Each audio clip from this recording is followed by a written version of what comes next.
রাতে তাড়াতাড়ি শুলে স্বাস্থ্যের জন্য ভালো, জীবনের জন্য বরকতের কারণ। পৃথিবীর উন্নত দেশগুলো, পশ্চিমা দেশগুলো, ইউরোপ, আমেরিকা বা পিছনে পূর্ব দিকে যদি চলে যান আপনি, তাহলে সেক্ষেত্রে চীন, জাপান, কোরিয়া সব দেশে, পৃথিবীর সকল উন্নত দেশে মানুষ তাড়াতাড়ি সন্ধ্যার পর শুয়ে পড়ে, সন্ধ্যার পরে শুয়ে পড়ে, আর রাতে ভোরে আগে আগে উঠে কাজ শুরু করে। আমরা মুসলমান, আমাদের নবীজি সাল্লাল্লাহু আলাইহি ওয়াসাল্লাম রাতে তাড়াতাড়ি ঘুমানোর ব্যাপারে উৎসাহ দিতেন। তিনি রাতে দেরি করে ঘুমাইতেন না, আমরা দেরি করে ঘুমাই। শীতের দিন যদি আপনি রাতে তাড়াতাড়ি ঘুমান, তাহলে ভোর রাতে দেখবেন তাহাজ্জুদ পড়ার তৌফিক হয়ে গেছে ইনশাআল্লাহ। নবী সাল্লাল্লাহু আলাইহি ওয়াসাল্লাম বলেছেন, আল গানিমাতুল বারিদা আস-সাওমু ফিশ শিতা।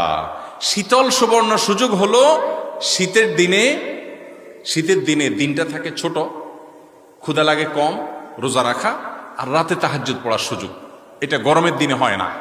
এই জন্য শীতের মৌসুমে একটু মাঝে মধ্যে হইলেও তাহাজ্জুদের নামাজ পড়া, নফল রোজা রাখার চেষ্টা করবো তো ইনশাআল্লাহ।